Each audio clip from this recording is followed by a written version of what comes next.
Good morning friends. मैं doctor V K. Mishra from gastro liver hospital Swaroopnagar Kanpur. At the outset a request, ये scientific channel है, ये scientific deliberation है। मैं आपसे रिक्वेस्ट करूंगा इस चैनल को सब्सक्राइब करें और इस वीडियो को शेयर करें। आज मैं बात करूंगा खाने की थैली या स्टमक के बारे में कि आपकी जानकारी साइंटिफिकली कितनी करेक्ट है। इसको जरा ध्यान से सुनिए। जो आप खाना खाते हैं वो आप निगलते हैं, तो जो आप निगलते हैं खाना, वो यहां से खाने की थैली में जाने में कितना टाइम लगता है? क्या यह 1 सेकंड से कम टाइम लगता है? 2 से 3 सेकंड का टाइम लगता है? 30 सेकंड का टाइम लग जाता है या कभी कभी 5 मिनट का टाइम लग जाता है? इसको आप ध्यान से देखिए। अप्रोक्सीमेटली 2 से 3 सेकंड का टाइम लगता है यहां से यहां तक पहुंचने में। यहां से यहां तक जो गले के पीछे का हिस्सा है और खाने की थैली में पहुंचने तक, ये जो ट्यूब है इसे ईसोफेगस कहते हैं, या जो खाने की नली है इसे ईसोफेगस कहा जाता है। इसकी जो लंबाई है वो अप्रोक्सीमेटली 40 सेंटीमीटर होती है। ये हमारे गले के पीछे के हिस्से से खाने की थैली को कनेक्ट करती है। इसका जो मूवमेंट है, जो मसल्स इसको चलाते हैं या आप जो खाना निकलते हैं उसको आगे बढ़ाती हैं, इसे कहते हैं पेरिस्टालसिस। और ये जो खाना यहां से लेके यहां तक पहुंचने का टाइम है, ये होता है 2 या 3 सेकंड, तो कभी 5 मिनट का टाइम नहीं लगता है। नो, हमारा ऐसा कॉन्सेप्ट है कि जो डाइजेशन की जो प्रोसेस है वो पूरी की पूरी खाने की थैली में होती। क्या ये बात सही है? इस चीज को समझिए। जब आप खाना चबाते हैं तो वास्तव में डाइजेशन की प्रोसेस आपके मुंह से ही चालू हो जाती है। आपके मुंह में जो सलाइवा होता है या जिसे आप लार कहते हैं, ये फर्स्ट स्टेप है। जो आप चबाते हैं तो आप जो खाने के जो मटेरियल होते हैं इनको ब्रेक डाउन काम करते हैं। जो आप यहां से निगलते हैं खाना, वो खाने की नली से होकर खाने की थैली में पहुंच जाता है। खाने की थैली में जो गैस्ट्रिक जूसेस होते हैं, ये खाने जो आप खाते हैं उसका एक सेमी सॉलिड मटेरियल जैसा बनाते हैं, इसे कहते हैं काइम। इसे चाइम या काइम कहते हैं। ये वास्तव में हमारी स्मॉल इंटेस्टाइन में पहुंचता है। एक्चुअली ये जो छोटी आंत है या स्मॉल इंटेस्टाइन है, यही पूरा काम करती है सबसे ज्यादा डाइजेशन में। This is the most important area. जो स्मॉल इंटेस्टाइन है, जो आपने खाना खाया वो डिसॉल्व होता है, इसी में जितने भी न्यूट्रिएंट्स हैं वो एब्जॉर्ब होते हैं, और न्यूट्रिएंट्स एब्जॉर्ब होने के बाद आपकी बॉडी में भेजे जाते हैं। तो अगर आप ध्यान से देखें कि जो डाइजेशन की प्रोसेस है वो होती तो मुंह से ही चालू है, लेकिन द मेन जो काम है वो स्मॉल इंटेस्टाइन करती है, ना कि खाने की थैली। और जो वेस्ट बचता है स्मॉल इंटेस्टाइन में, वो बड़ी आंत में जाता है एंड वो लैट्रिन के रास्ते से निकल जाता है। नो, अगर आप अपनी को जो खाने की थैली है उसको श्रिंक करना चाहते हैं और पेट भी अंदर करना चाहते हैं, तो आपको कौन सी एक्सरसाइज करना चाहिए? किस एक्सरसाइज से आपको सबसे ज्यादा एडवांटेज मिलेगा? क्या आपको प्लैंक्स करना चाहिए जैसा फोटोग्राफ में दिखाई दे रहा है, या आपको सिटअप्स करने चाहिए, उससे फर्क पड़ेगा, या आपको क्रंचेस करने चाहिए, उनसे फर्क पड़ेगा? जरा ध्यान से देखिए कि किस चीज से आपको फर्क पड़ेगा। इनमें से किसी भी चीज से फर्क नहीं पड़ेगा। जहां तक खाने की थैली का सवाल है, अगर बिल्कुल खाली है तो उसकी साइज एक मुट्ठी के बराबर होती है।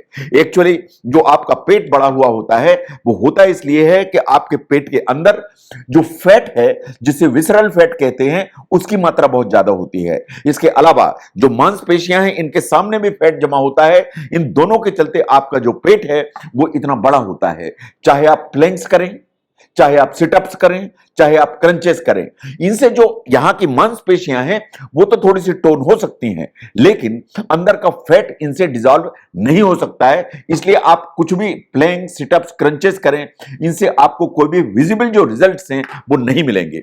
अगर आपको विजिबल रिजल्ट चाहिए, आप चाहते हैं कि आपकी तोंद कम हो, बेली फैट आपका कम हो, तो वास्तव में सिर्फ यहां की मसल की एक्सरसाइज से कुछ नहीं होगा। आपको रोज एक्सरसाइज इतनी करनी पड़ेगी ताकि आपकी हार्ट रेट ऊपर की तरफ रहे। आपको वास्तव में कैलोरी गलाने की एक्सरसाइजेस करने की जरूरत है। इसके अलावा आपको अपने डाइट में कैलोरी कम करने की जरूरत है, उससे यह फैट आपका कम होगा, इन एक्सरसाइजेस से नहीं होगा। नो, बार बार हम देखते हैं गर्मी के दिनों में फूड पॉइजनिंग हो जाती है। जो फूड पॉइजनिंग है कि फूड पॉइजनिंग हो गई, गैस्ट्रोएंटेराइटिस हो गई, कभी आपने सोचा कि ये फूड पॉइजनिंग कहां से होती है और किन बैक्टीरिया या वायरस से होती है? क्या ये वास्तव में नोरोवायरस के चलते होती है? क्या वास्तव में ई कोलाई नाम का बैक्टीरिया है वो करता है, या वास्तव में साल्मोनेला नाम का बैक्टीरिया करता है, या लिस्टीरिया इस तरह की क्रिएट करता है प्रॉब्लम कि जो फूड पॉइजनिंग हो जाती है? अगर हम साइंटिफिकली देखें तो ये नोरोवायरस है जो सबसे ज्यादा स्टमक फ्लू करता है। और एक बार स्टमक फ्लू हुआ तो आपको पेट में दर्द होगा, आपका जी मिचलाएगा, आपको लूज मोशन होंगे, इन वॉमिटिंग भी आपको होगी।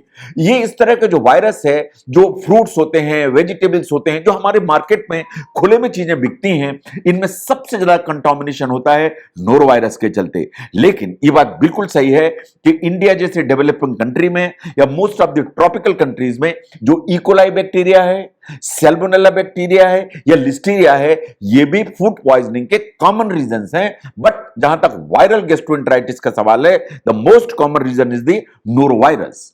नाउ इसको ध्यान से देखिए कि जो फाइबर जो हम खाते हैं वो दो तरह के होते हैं। एक तो होते हैं इनसॉल्युबल फाइबर। इनसॉल्युबल फाइबर वो होते हैं जो पानी में डिसॉल्व नहीं होते हैं, एंड दूसरे होते हैं सॉल्युबल फाइबर जो पानी में डिसॉल्व होते हैं। तो क्या जो इनसॉल्युबल फाइबर हैं, जो पानी में डिसॉल्व नहीं होते हैं, अगर आप उन्हें ज्यादा खाते हैं तो क्या आपके पेट में गैस या ब्लोटिंग की जो साइज है या मात्रा है वो कम होती है? ये इसमें क्या सच्चाई है? सच यही है, सही बात यही है कि अगर आप इनसॉल्युबल फाइबर खाते हैं ज्यादा तो इनसे गैस एंड ब्लोटिंग हमेशा कम होगी। देखिए, सॉल्युबल फाइबर का जहां तक सवाल है, वो आप जो ओट्स खाते हैं उसमें होती है, आप जो मटर खाते हैं उनमें होती है, जितनी आप बीन्स खाते हैं, राजमा, ब्लैक बीन, इन सब में होती है। मोस्ट ऑफ द जो फ्रूट्स होते हैं उनमें सॉल्युबल फाइबर होते हैं। नाउ प्रॉब्लम यह है कि जब सॉल्युबल फाइबर ज्यादा होते हैं, ये इंटेस्टाइन से होते हुए जब लार्ज इंटेस्टाइन में पहुंचते हैं, तो लार्ज इंटेस्टाइन के जो बैक्टीरिया हैं इस सॉल्युबल फाइबर को ब्रेक करते हैं। साइंस ऐसा मानती है कि लगभग 1/3 पॉपुलेशन ऐसी है, या 33% लोग ऐसे होते हैं कि इस तरह का जो फाइबर जब इंटेस्टाइन में पहुंचता है, लार्ज इंटेस्टाइन में इन पर्टिकुलर, और ब्रेक डाउन होता है, तो इससे मीथेन गैस बनती है। और ये जो मीथेन गैस बनती है उससे सब प्रॉब्लम होती है। आपको बहुत ज्यादा फाट होगी, आपको पेट फूला फूला लगेगा, बर्पिंग भी ज्यादा हो सकती है। तो वास्तव में जो सॉल्युबल फाइबर है ये गैस बनाने की ताकत रखता है। इन द कंपैरिजन जो इनसॉल्युबल फाइबर है, जो सबसे ज्यादा वेजिटेबल्स में पाया जाता है या व्हीट ब्रान में पाया जाता है, ये वास्तव में अनचेंज्ड आपकी स्मॉल इंटेस्टाइन से होता हुआ लार्ज इंटेस्टाइन में चला जाता है और स्टूल के रास्ते से निकल जाता है। इसलिए गैस बनने की जो प्रक्रिया है वो इनसॉल्युबल फाइबर जो कि वेजिटेबल या सब्जियों में ज्यादा होता है उनसे कम होती है। नाउ अगर आप ध्यान से देखें, बहुत लोगों का ऐसा कॉन्सेप्ट है कि सवेरे प्रेशर नहीं बन रहा है, लेटिन ठीक से नहीं हो रही है, बावल का मूवमेंट प्रॉपर नहीं है, तो कॉफी पिएंगे तो उससे एकदम से प्रेशर आ जाएगा। इसमें कितनी सच्चाई है इसको जरा ध्यान से देखिए। बहुत लोगों का ऐसा कॉन्सेप्ट है कि सवेरे कॉफी पिएंगे और फिर टॉयलेट एकदम दौड़ते हुए जाएंगे। लेकिन अमेरिकन केमिकल सोसाइटी ने क्या कहा उसको ध्यान से सुनिए कि जो कॉफी है उसका इस तरह का जो इफेक्ट है कि आपने कॉफी पिया और आपको प्रेशर बना, ये सिर्फ 30% लोगों में होता है। लेकिन ऐसा नहीं है कि जो कॉफी में कैफीन होती है उसके चलते ऐसा होता है। साइंटिस्ट ऐसा मानते हैं कि जो आप कॉफी पीते हैं तो कॉफी में एक्चुअली कुछ कंपाउंड्स होते हैं जो खाने की जो थैली है, स्टमक है, उसमें एक्स्ट्रा एसिड बनाते हैं। और ये जो एक्स्ट्रा एसिड है ये वास्तव में खाने की थैली में जो भी कंटेंट्स हैं उनको इंटेस्टाइन में डंप करता है या छोटी आंत में भेज देता है।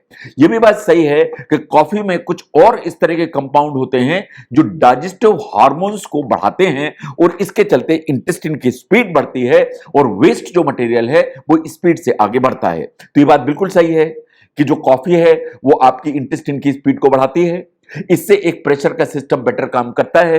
बहुत लोग कॉफी पी के जो जाते हैं डिफिकेशन के लिए, लेकिन ये कैफीन नहीं है जो इस तरह का काम करती है, ये कॉफी में कंपाउंड है जो खाने की थैली में गैस्ट्रिक एसिड बना के इस तरह का काम करता है।